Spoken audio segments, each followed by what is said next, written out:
Lebaran! Wah, siapa sih yang gak nunggu-nunggu momen ini?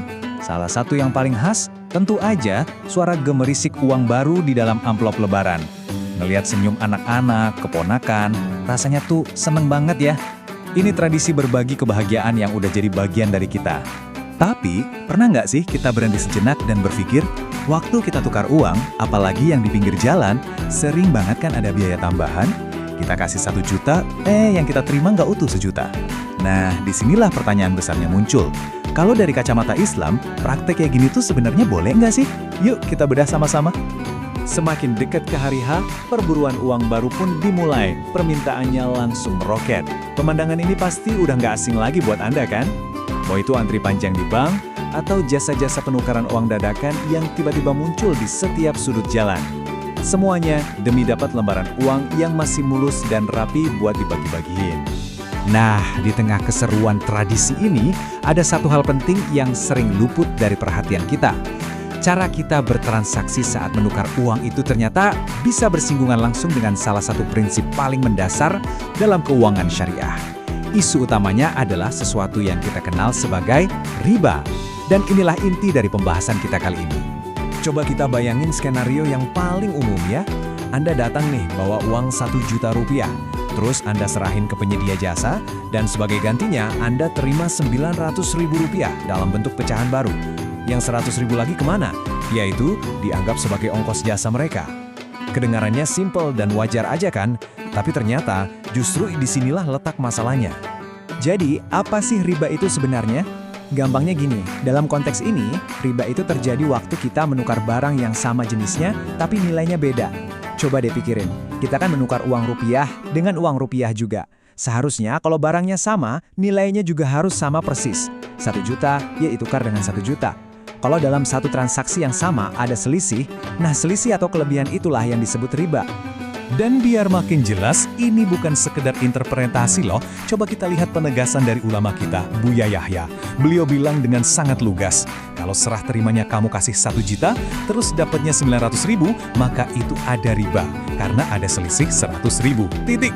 Pernyataannya sangat tegas. Jadi ini bukan lagi area abu-abu. Praktek semacam itu jelas-jelas tergolong riba. Tapi, seperti biasa dalam kajian fikih atau hukum Islam, kadang ada perbedaan pandangan. Dan untuk topik ini pun sama. Jadi, supaya kita dapat gambaran yang utuh, yuk kita intip sedikit beberapa perspektif dari para ulama. Dengan begini, kita jadi paham kenapa sikap berhati-hati itu jadi pilihan terbaik.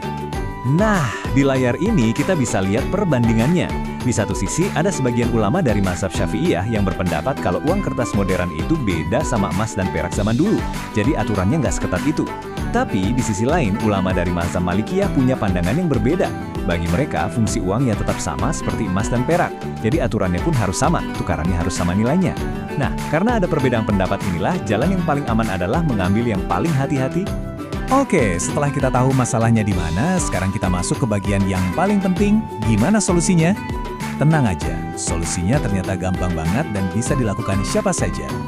Ada cara yang benar supaya niat baik kita berbagi kebahagiaan itu nggak ternodai oleh praktek yang dilarang. Jadi, kuncinya cuma 2 langkah sederhana ini. Perhatiin ya, langkah pertama, fokus ke penukaran uangnya dulu. Anda kasih 1 juta, Anda harus terima 1 juta juga. Sama persis, nggak kurang sepeser pun. Sampai di sini, urusan tukar-menukar selesai. Baru kita masuk ke langkah kedua. Setelah transaksinya beres, Anda bisa kasih uang tambahan secara terpisah. Anggap saja itu sebagai upah jasa atau hadiah terima kasih.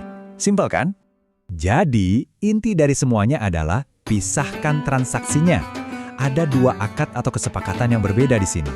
Akad yang pertama itu murni tukar uang yang syaratnya mutlak harus sama nilainya. Akad yang kedua, yang dilakukan setelahnya, itu adalah pemberian upah atas jasa yang diberikan.